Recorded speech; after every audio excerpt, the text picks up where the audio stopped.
Wrestling has always blurred the line between reality and performance, but what happens when the strange, the unexplained, and the paranormal start bleeding through the ropes? In this video, we're diving deep into the dark side of professional wrestling.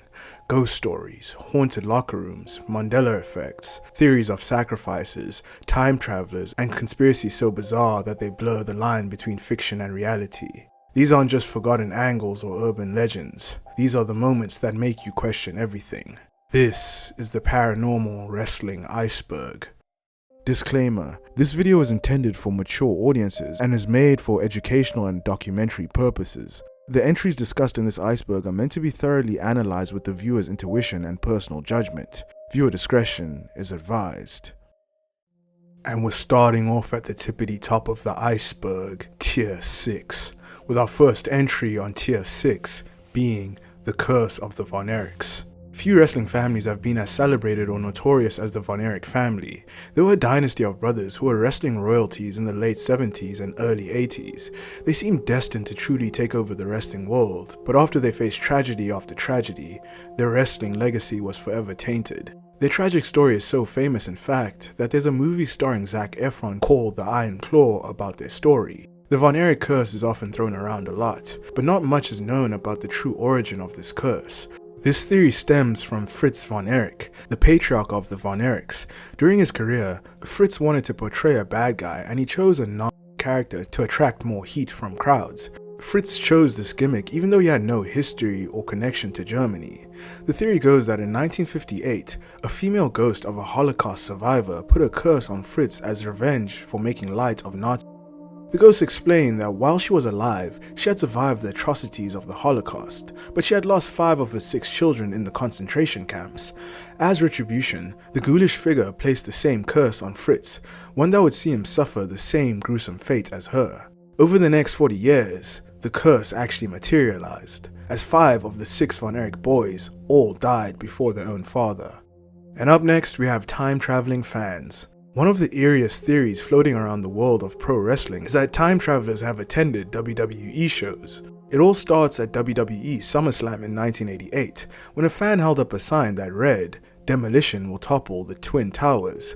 At the time, it was a reference to the tag team Demolition facing off against Akeem and the Big Boss Man, known as the Twin Towers.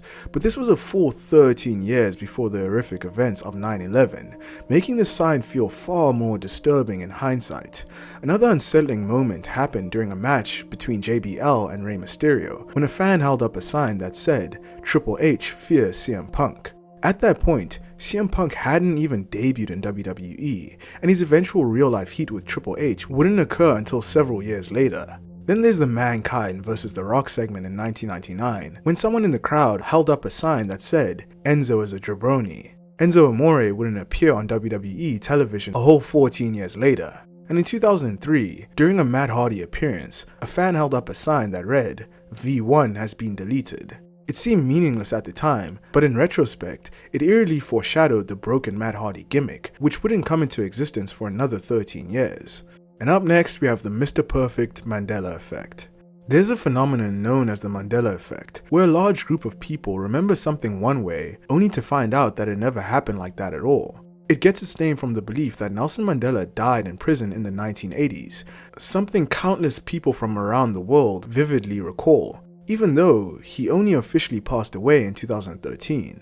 Some say it's faulty memory, but others believe it's something far more disturbing. There's a theory that the Mandela Effect is actually evidence of the multiverse, a sign that we've slipped through alternate timelines where certain things really did happen differently. And now, it's happening in wrestling.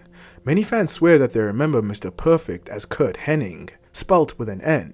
They're absolutely certain that's how WWE introduced him. But in this timeline, it's Curt Hennig, and it always has been Curt Hennig. Some say it's mispronunciations from commentators or production crew typos, but even when you see the correct version, it still feels off.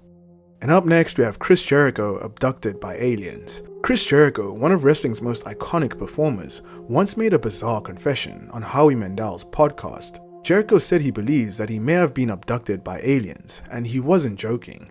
Jericho recalled an incident where he experienced a massive loss of time. He was out driving, and at some point, something shifted, and 3 hours just magically had gone by. One moment he was aware of his surroundings, and the next, hours had just vanished. He had no memory of what happened in between. There were no drugs, no alcohol, no logical explanation.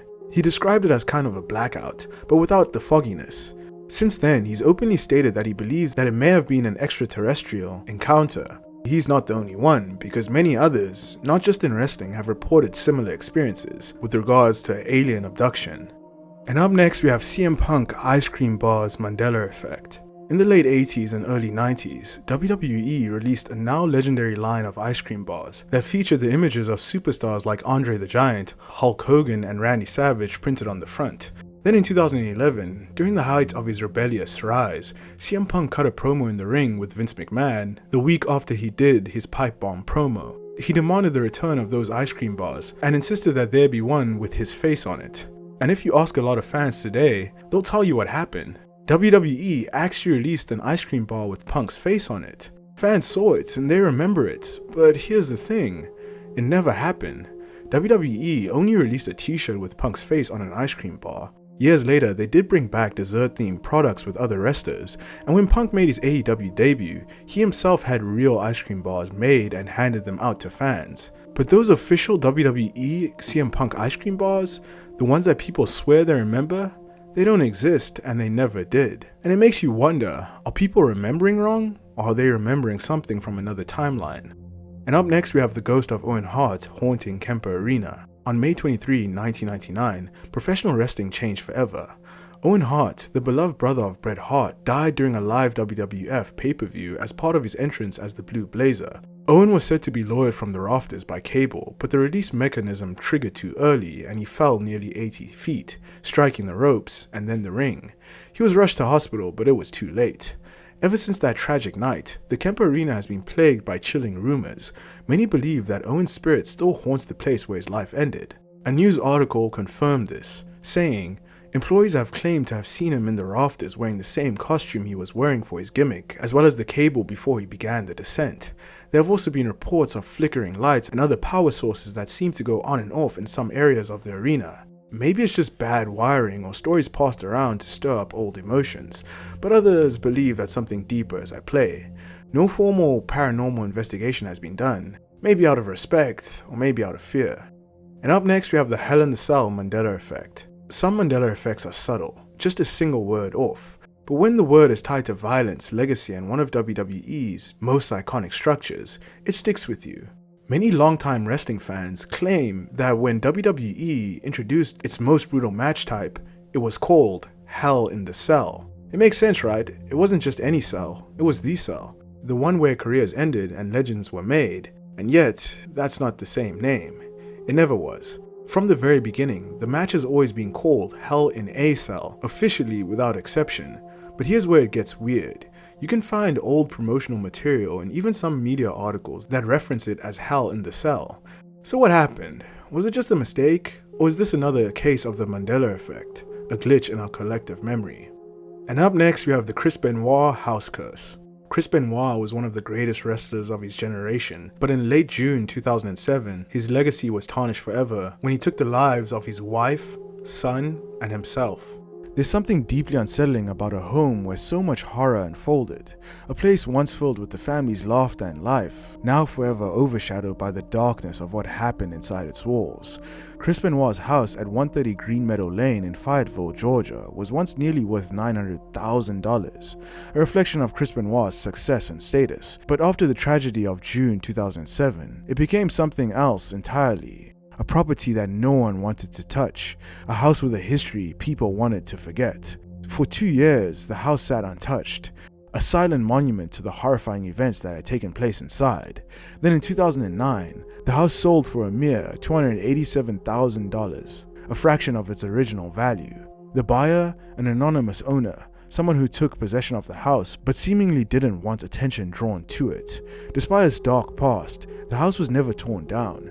To this day, people still live there, trying to move on from its infamous reputation. The house continues to attract unexpected visitors, curious onlookers who want to stand outside the gates and see it for themselves. The new owners have enforced a strict rule. No one is allowed past the gates, and pictures are only permitted from a distance. But those who visit the area describe something strange. Not ghosts or flickering lights, but something heavier, more real. A thick, intense aura, an unshakable feeling that something isn't right within the air. And up next we have John Cena actually sold his soul. In early 2024, John Cena made headlines when he appeared naked on stage at the Academy Awards, using nothing but a giant envelope to cover himself while presenting an award. It was part of a comedic bit, meant to promote his new film, Ricky Stanicky, an R-rated comedy where Cena plays a bizarre, over-the-top character, but not everybody saw it as a joke. Some believe that it wasn't just a publicity stunt, but something far much darker, a humiliation ritual. In conspiracy circles, public acts of embarrassment, especially by powerful celebrities, are sometimes seen as initiations into elite circles, not just for fame, but for access. This theory suggests that the Oscar stunt was a public display to signify his loyalty to the hidden forces behind Hollywood. And the eeriest part, in WWE's current storyline, John Cena is a heel after selling his soul to The Rock. To some, that's just storytelling. To others, it's a reflection of reality. A subtle confession disguised as fiction. And now we're moving down the iceberg into Tier 5, with our first entry on Tier 5 being Daniel Bryan, Time Traveler. One of the most bizarre cases of time travelers in wrestling is to do with Bryan Danielson, formerly known as Daniel Bryan in WWE. It goes back to the late 80s. During a classic WWF show featuring the Brainbusters, Arn Anderson and Tully Blanchard, managed by Bobby the Brain Heenan, versus some other wrestlers. In the background, there's a man, an employee, but when the viewers look closer, they notice something deeply unsettling. The man bore an uncanny resemblance to Daniel Bryan, not just any version of him, but the Wyatt family Daniel Bryan. A look that Bryan wouldn't adopt until decades later during his brief time aligned with Bray Wyatt. And yet, there he was, in the crowd in the 1980s. Some say it's just a look-alike, and others believe it's Bryan Danielson himself. And up next we have Jon Moxley Ghost. While touring in England, Jon Moxley claims that he had an encounter with the other side. It happened at a hotel, but not just any hotel. It was a creepy castle hotel, the kind that feels centuries old, with walls that seem to watch you. Moxley went to work out in the gym's hotel, and he was on a tight schedule because the tour bus would be leaving soon, so he kept checking the wall clock to keep track of time. But that's when things got a little bit strange. He noticed the clock's hands were moving backwards, ticking in reverse, but in true Mox fashion, he shrugged it off and kept training, until something else happened. As he glanced at the clock one more time, it suddenly froze, both hands snapping to midnight. That was it for Moxley. He dropped what he was doing and got the hell out of there. But what's even more chilling is that he also claimed that other people at the hotel reported strange, ghostly encounters too. And up next we have the Green Kane Mandela Effect. There's a strange memory shared by many wrestling fans. A memory of Kane, the big red machine, stepping into the ring wearing green. This wasn't just any green, it was a full green bodysuit, matching his alliance with D-Generation X. Some recall it vividly, the mask, the gear, the moment. Others even claim to have seen photos, or they swear it aired on TV. But here's the thing, it never ever happened. In 2022, on an episode of WWE's The Bump, Kane himself addressed the rumor by saying, "There's no green gear. There was never going to be any green gear, and there will never be green gear." So why do so many fans remember it differently? Some say it's a case of misremembered fan art or digital edits, but others believe it's an example of the Mandela Effect. And up next we have CM Punk Playground Ghosts. In 2007, not long after signing with WWE and joining the ECW reboot, CM Punk made an unexpected appearance on an episode of Ghost Hunters. He joined the crew at the Stanley Hotel in Colorado, a place known by many as the inspiration behind Stephen King's The Shining. And while Punk's known for his straight-edge lifestyle and no-nonsense attitude, what he experienced there left him rattled. While exploring the property, Punk explained that he experienced something strange. Shadows moving, the sound of footsteps running, and perhaps the most unsettling of all, children laughing. But the hotel was empty. No guests, no family, no children. He later said that the area felt like a playground filled with the sounds of life, despite being completely still. Even as a skeptic, he couldn't explain what he had encountered. He wasn't drunk and he wasn't high, and there was no logical reason for what he had experienced. But the Stanley Hotel has a history, a reputation for spirits that linger, sounds that shouldn't exist, and energies that seem to play tricks on the mind. And up next we have the Y2J Countdown Mandela Effect. The Y2J Countdown clock was the iconic digital timer that signaled the arrival of Chris Jericho to WWE. A lot of fans will claim that it went on for months, that week after week, the countdown ticked away in the background of Raw, building tension, hyping Jericho's debut as the millennium drew near. But here's the thing, that never happened. The clock first appeared on June 28, 1999, and Jericho debuted just 6 weeks later on August 9th. That's it, so why do so many people remember it lasting so much longer? Some say it's because Jericho reused the countdown gimmick for later returns and fans just blurred the timeline, but others believe it's something much deeper, another case of the Mandela Effect. And up next we have Paige and the Whistling Ghost. Before she ever stepped into a WWE ring and became the youngest Divas champion in history, Paige had an encounter with something not from this world. When she was just 13 years old, she was walking up the stairs one quiet evening in her family home, and that's when she heard it. A faint whistling just behind her. She turned, but no one was there. She kept walking, and again the whistling followed. Panicked, Paige sprinted up the rest of the stairs and slammed the door shut behind her, but the spirit wasn't done. She heard footsteps approaching the door, and then silence. Terrified, Paige screamed. Her mother rushed in, and after calming her down, she revealed something chilling. One of the previous owners had died in that house, and according to her mom, the ghost wasn't ready to move on. To this day, Paige still swears by what she experienced. And up next we have the Undertaker and Muhammad Hassan Mandela Effect. This one involves the Undertaker, and it's one of the most infamous angles of the ruthless aggression era. In 2005, during a controversial segment on SmackDown, the Undertaker was attacked in the ring by a group of masked men, part of Muhammad Hassan's storyline faction. The angle aired on the exact same nights as the London bombings, which led to massive backlash against WWE for its chilling timing. But there's something else, something strange. Many fans vividly remember the Undertaker being carried out by those men. It's an image that stuck with people, a lasting visual, and they know they saw it, but it never happened. The man who was carried out that night was Shawn, Hassan's manager. Still, thousands and thousands of fans insist on that image, that scene where the dead man was taken by force, like a sacrifice. So what is going on? Some say it's a simple case of confusion, others believe it's yet another Mandela Effect. And up next we have the Chris Benoit Foreshadowings. In an eerie coincidence, in WWE SmackDown vs. Raw 2007, a cutscene in the game featured The Undertaker cutting a promo that seemed to foreshadow Chris Benoit's fate. What makes this unsettling is that the game was released before Benoit's death, and the promo's wording now feels strangely prophetic in hindsight. If you insist on making this mistake, then your grieving family will have no one to blame but you when the inevitable occurs. But that's not the only foreshadowing of the Chris Benoit tragedy. In what is now considered one of the most unsettling promos of his career, Chris Benoit once stood backstage, his face covered in blood, his expression cold and intense. Looking straight into the camera, he delivered a line that, in retrospect, feels deeply disturbing. He said this: "My wife and children will not be watching Raw because I am going to do something that is unthinkable. I will leave you with my anger. Sleep well." At the time, the promo was meant to be just another intense, rage-filled moment from one of wrestling's most serious competitors, but after the horrific events of 2007, these words took on a far deeper meaning. Hearing those words now, knowing what was to come, sends chills down the spine. Was this just a scripted promo, or an eerie glimpse into the anger and torment that was already consuming Benoit's mind?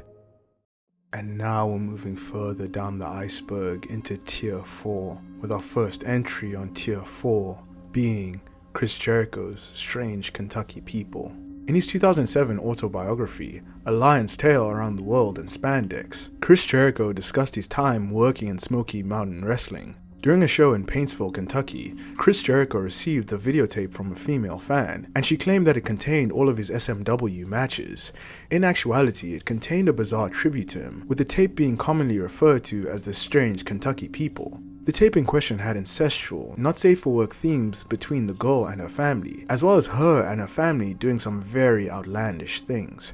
Some people have speculated that the family inside the strange Kentucky People tape were actually demon-possessed, and that's what makes this entry so eerie. Jericho commented on the tape's content, stating that he was unsure why the fan gave him the tape, but proclaimed that it was more entertaining than a tape of his SMW matches. According to Jericho, the recording ended up on the tape trading circuit. However, while the tape theoretically could still be in the possession of an avid tape collector, no footage or images of it have ever resurfaced. It has now become a holy grail among wrestling tape traders. And up next we have the Nikki Bella AC Ghost. Nikki Bella, former WWE star and reality TV icon, was in Nashville, Tennessee celebrating Vicky Guerrero's birthday with friends from the business. It was a fun night. Normal, nothing out of the ordinary, until she got back to her hotel room. She noticed something strange right away. The room was freezing, but the air conditioner was off. She brushed it off, maybe the system was glitchy. She went into the bathroom, ready to take off her makeup and call it a night. But that's when she heard it. The AC suddenly roared to life, loud and at full blast. Nikki walked over to the thermostat, but what she saw wasn't numbers. The screen was flickering. The numbers had been replaced with letters, trying to spell something. A word, a message, something. But that was enough, and she ran out of the room to Renee Young's door across the hall. No explanation ever came. Maybe it was just a faulty unit. Or maybe something out of this world was trying to say something. And up next we have the Shawn Michaels heel turn Mandela Effect. The breakup of the Rockers is one of the most unforgettable moments in WWE history. Shawn Michaels turns on his tag team partner, Marty Jannetty, in the infamous barbershop segment. The betrayal, the glass, and the birth of the Heartbreak Kid happened in that moment. A lot of fans have a version of how it all went down. Shawn hit Jannetty with a super kick that sent him crashing through the barbershop window. That's the moment that they remember, the sweet chin music through the glass. But here's the truth, that never happened. Yes, Michaels hit Jannetty with a super kick, but the glass didn't shatter then. It wasn't the kick that sent him through the window, because after dropping Jannetty, Michaels picked him up and threw him through the glass. It was two separate actions and two separate beats.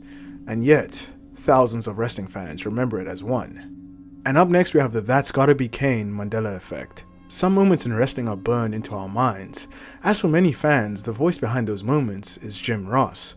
He was there for it all, for Mick Foley flying off the cell, Stone Cold's rise, and of course, Kane's debut. It was In Your House, Bad Blood 1997, the first ever Hell in a Cell match between The Undertaker and Shawn Michaels. The lights dimmed, the organ hit, and through the smoke, a towering red figure emerged with Paul Bearer by his side. Then came the line, loud, frantic, and iconic. That's gotta be Kane! Fans swear it was Jim Ross who screamed it. They can hear it in his Oklahoma drawl. But here's the twist, it wasn't Jim Ross, it was Vince McMahon. At the time, Vince McMahon was still on commentary, and he was the one that shouted that now famous phrase. But a lot of wrestling fans remember it differently, which is another Mandela effect. Maybe it's just the way our brains assign voices to emotion, or maybe, in another version of reality, it was Jim Ross who said it. And up next we have Dolph Ziggler encounters the devil. When Dolph Ziggler was just 4 years old, he started having a recurring vision. Not just once, but night after night. His closet door would burst open, and inside, he'd see it. Flames, red light, and something far more terrifying. A devil watching him from the shadows. His family, concerned but practical, came up with a plan. They gave young Dolph a baseball bat, and had him wrap a crucifix around the closet door handle, just in case. And for a while, it worked, because the dream stopped and the closet stayed quiet. Until one night, feeling brave, Dolph left the crucifix off the door, just once, and that night, the dream came back. That was the last time he ever slept in that room. Was it just a child's nightmare, or did Dolph Ziggler come face to face with something much darker lurking in the shadows, waiting for him to let his guard down? And up next we have The Rock Brahma Bull Belt Mandela Effect. The Rock was one of the biggest stars of the Attitude Era, and just like Stone Cold Steve Austin had the Smoking Skull Championship, fans remember The Rock having his own custom title too, the Brahma Bull Belt. But fans don't just remember it, they swear they saw him wear it on TV. The leather strap, the bull's head, the attitude, everything about it screamed the people's champ. But the truth is that it never happened. The belt was real, WWE even had it made.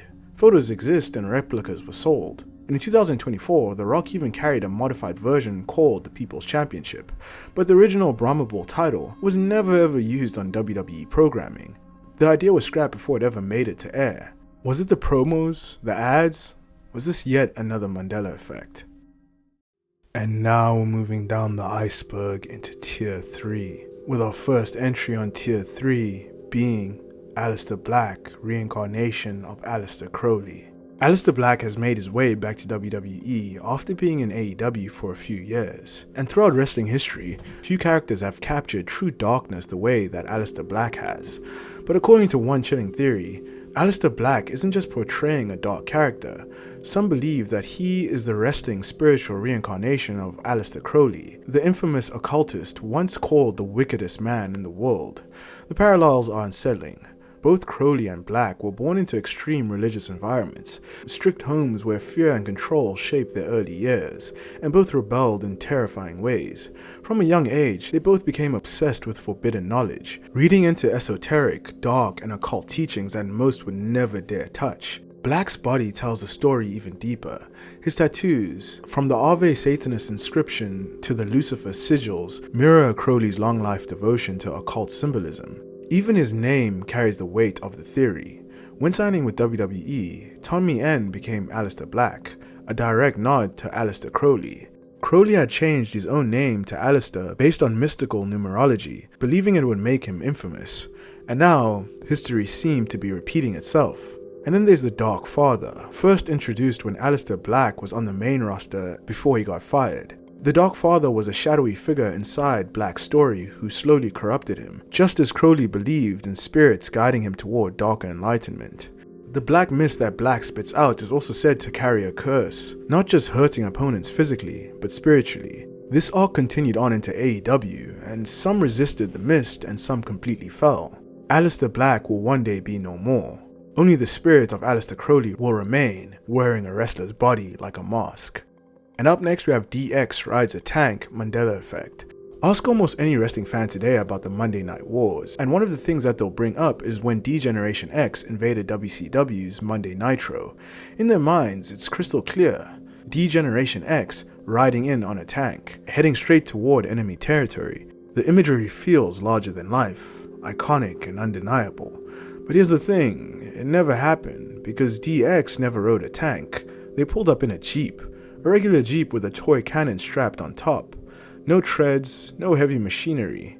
Yet today, countless fans vividly remember it as a full-blown military tank. Maybe the rebellious spirit of DX made the moment feel bigger than it was, or maybe, somewhere in a different version of reality, they really did roll up in a tank.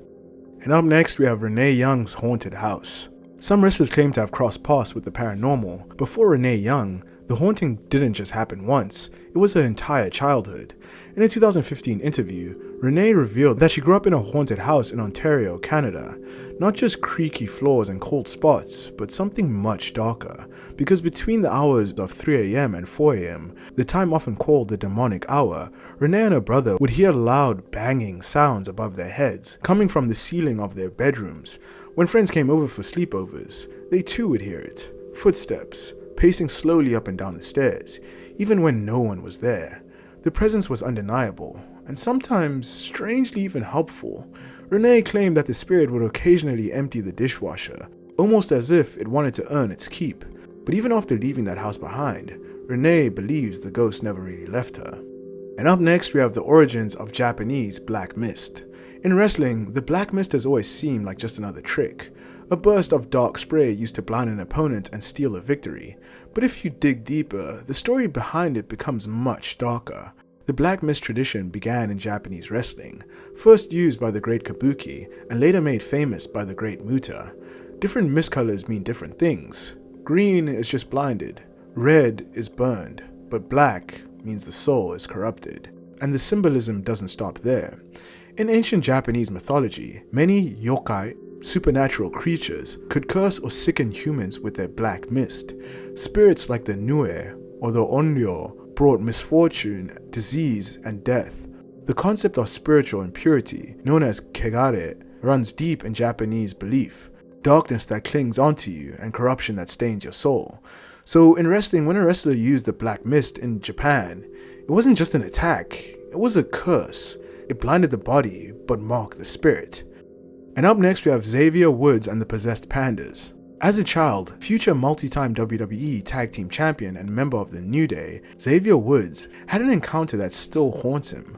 Growing up, Woods had several stuffed animals in his room, but one night he claims that one of them came to life. Woods woke up to find one of his stuffed panda bears sitting in his room, holding a knife. The bear spoke to him, and it said that it was going to murder him and then eat him. Terrified, Woods wet the bed in fear, then sprinted out of his room to find his father. His dad, trying to calm him down, told him it was just a dream, but Woods wasn't convinced. He demanded the panda be removed and destroyed. His father agreed, also Woods thought. Weeks later, digging through a closet, he found the panda again, hidden but not destroyed. Furious and terrified, he demanded that the bear be dealt with properly. This time, Woods made sure that it was done right, as the panda was set on fire and burned to ashes. And up next we have the dog poop on a plate match Mandela Effect. One of the stranger Mandela effects in wrestling centers around The Rock and the British Bulldog. Many longtime fans will confidently tell you about the time the two squared off in a bizarre match, a dog poop on a plate match. It's described with detail, The Rock and the Bulldog battling it out, with dog feces as part of the match stipulation. Fans remember it clearly, the humiliation and the smell of it all. The only problem, that match never happened. The Rock only had 2 singles matches against the British Bulldog, and while there was a moment involving dog poop, it wasn't during a match. On the October 4, 1999 edition of Monday Night Raw, during an in-ring segment, The Rock slammed the British Bulldog into a pile of dog feces, but there was no official dog poop on a plate match. Yet somehow, the memory persists. Maybe it's just memory playing tricks on us, or maybe somewhere in a timeline just slightly different than ours, there really was a match fought in humiliation. And up next we have Roddy Piper and the ghost of Adrian Adonis. Roddy Piper wasn't just known for his wild promos and unfiltered energy, he was also known for believing in something beyond this world. According to Piper, the spirit of his close friend and fellow wrestler, Adrian Adonis, never left him. In life, Adonis had been one of Roddy's dearest friends, the man who encouraged him to buy his first home when he was just 22. Years after Adonis's tragic death in a car accident in 1988, Piper claimed that his spirit was still with him, and not just in memory. One night, Piper said that his house nearly caught fire, but something stopped it, and he believed that it was Adrian. He claims that as the flames threatened to spread, he saw Adrian put out the fire, and then after that Adrian said, "Hey Roddy," then disappeared. Roddy never doubted what he saw. Some say grief can play tricks on the mind, others believe that some bonds don't end with death. And now moving down the iceberg into Tier 2. With our first entry on Tier 2 being Bruiser Brody Haunting. On July 16, 1988, wrestling legend Bruiser Brody was murdered in the locker room showers of the WWC arena in Bayamon, Puerto Rico. The man who killed him, wrestler Jose Gonzalez, called him into the showers for a private conversation, and what happened next was chaos. A knife, then a body bleeding on the floor, then a slow ambulance, and unfortunately, Bruiser Brody died that night. But some say the ghost of his spirit never left that locker room. In the wrestling world, it's simply known as Brody's locker room.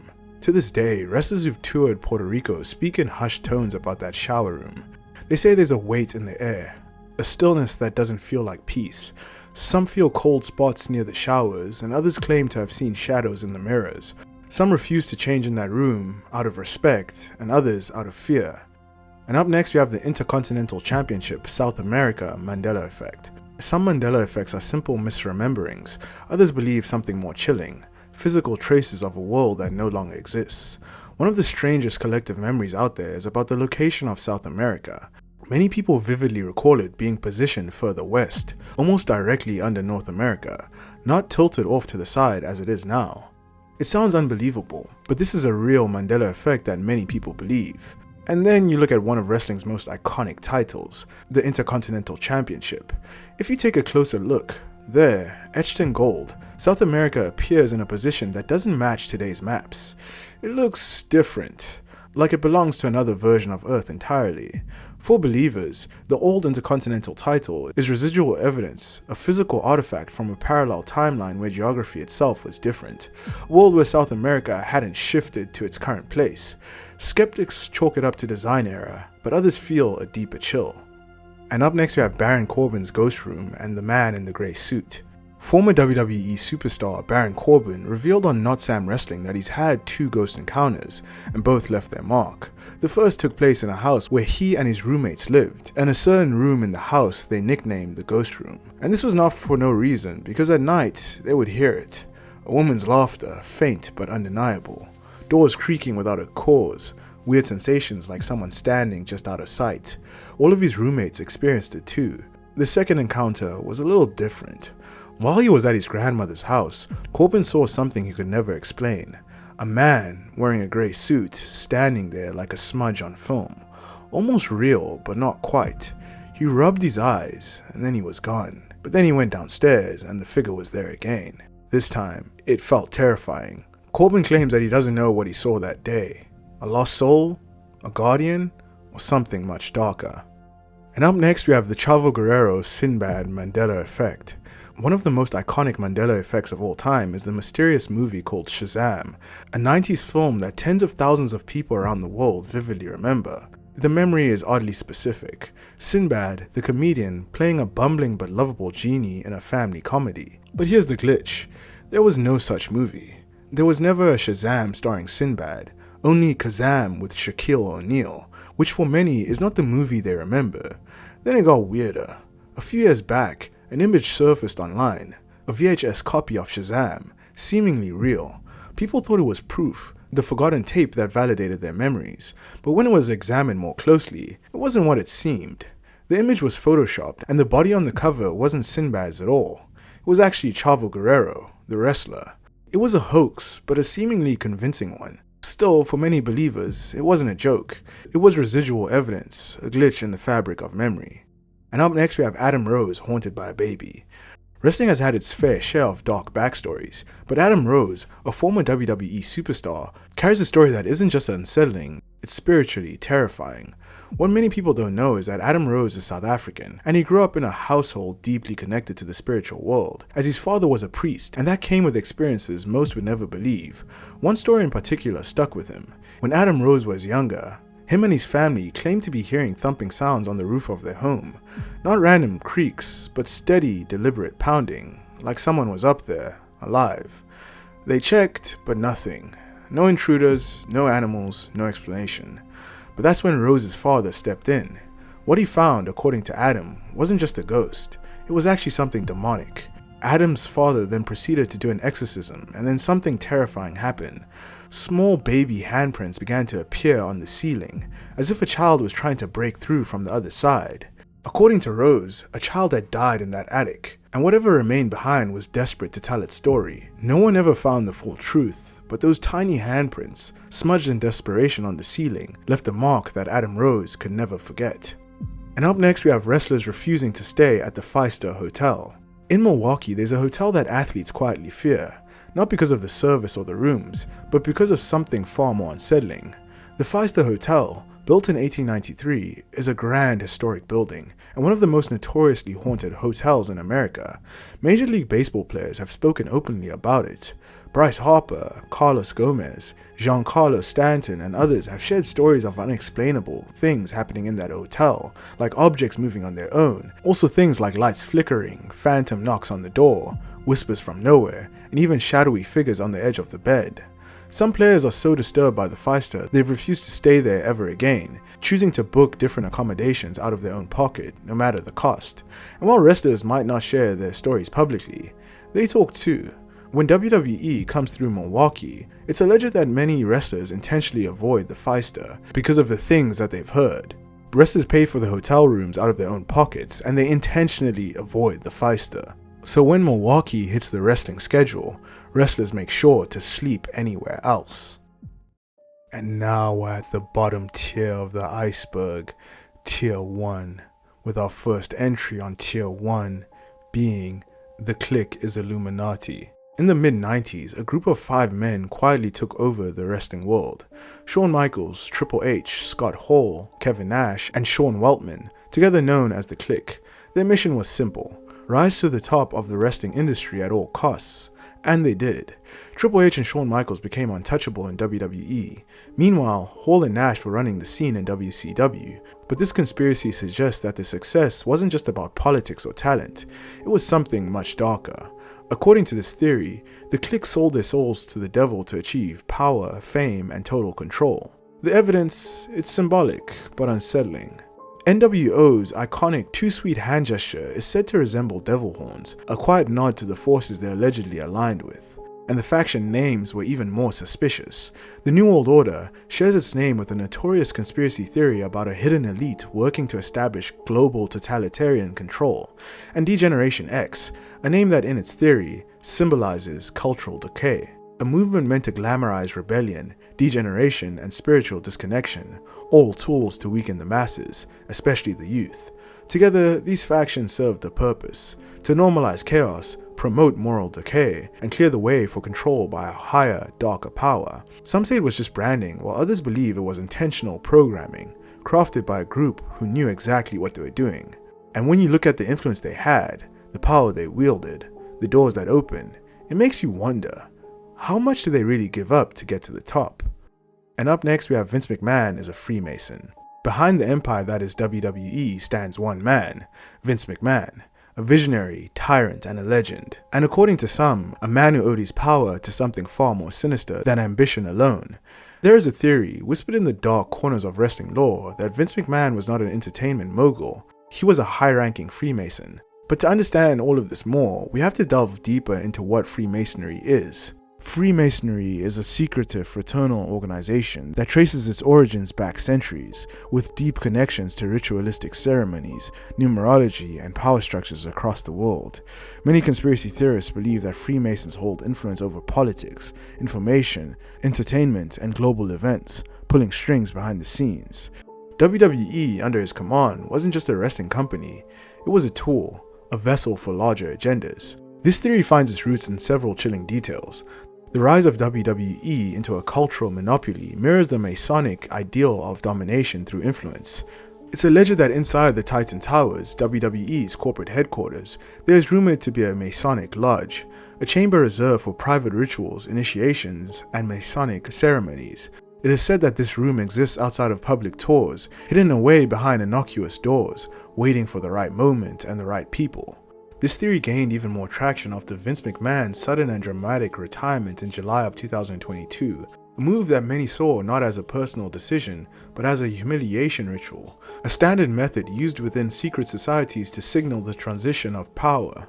The ritualistic elements were hard to ignore. The numerology tied to his retirement also fit into this theory. Dates, announcement times, and gematria connections pointed towards the numbers 33, 47, and even 666, all heavily significant in occult and Freemasonic traditions. To the untrained eye, Vince's fall looked like karma, or the natural ending of a long, controversial career. To others, it looked like a planned ritual, marking the closing of one era and the opening of another. And up next, we have the Ultimate Warrior sacrificed. The death of the Ultimate Warrior in 2014 shocked the wrestling world, but some believe it wasn't just a tragic coincidence. They believe it was a ritual sacrifice, hidden in plain sight. The timeline is unsettling. On April 5th, the Warrior appeared at the WWE Hall of Fame ceremony. The next day, on April 6th, he appeared at WrestleMania 30. The next day, on April 7, he delivered a haunting speech on Monday Night Raw, speaking about spirit, legacy, and death. On April 8, just one day after telling fans that no one truly dies, he collapsed and died. Theorists point to those three appearances on the Hall of Fame, WrestleMania, and Raw as a symbol of ancient death and resurrection cycles, much like the sun dying during eclipses or winter solstices. They call it the ultimate eclipse sacrifice. In occult traditions, solar eclipses often symbolize death, cosmic resets, and transitions of power. Through the lens of Masonic numerology and gematria, eerie patterns appear. The word sun shares numeric connections to the warrior's age of death, which is 54. Warrior's final speech, where he also foreshadowed his own demise, fits the pattern of predictive programming often associated with occult ritual theories. Official reports listed his cause of death as natural heart failure. No signs of foul play were ever found, but the timing, the symbolism, the message, it leaves a heavy question lingering. Was the Ultimate Warrior's final battle already written by forces far beyond the squared circle?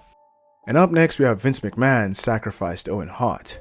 A growing theory claims that Owen Hart's death was not an accident. It was a ritualistic sacrifice, orchestrated by one man, Vince McMahon. But when you look closer, the signs around Owen's death become harder to ignore. According to conspiracy theorists, Vince McMahon held a deep grudge against the Hart family, and this was primarily for two reasons. Owen's brother, Bret Hart, humiliated Vince McMahon during the infamous Montreal Screwjob, and the other reason is that Owen himself had accidentally broken Stone Cold Steve Austin's neck, almost crippling Vince McMahon's biggest star during the peak of the Monday Night Wars with WCW. For Vince, some believe, the Hart family had become a problem that had to be buried. They point to Vince burying Owen with the humiliating Blue Blazer gimmick, relegating a world-class wrestler to a cartoonish mid-card joke, setting the stage for the ultimate humiliation. And then came the day that he died, May 23, 1999. But the coincidence doesn't end there. Exactly 1 year to the day before Owen Hart's death, on May 23, 1998, an episode of Batman, the animated series, aired an episode called Over the Edge. And that same name of that episode of Batman was the same name as the pay-per-view where Owen died at, Over the Edge. But the eeriness doesn't end there. In that episode, Batgirl falls from a rooftop to a death, leading to grief, revenge, and chaos. To some, this isn't just a coincidence. It is seen as satanic foreshadowing, a symbolic prophecy used in ritualistic sacrifice to bind the act with dark forces. And the timing of WWE's success only adds more fuel to the fire.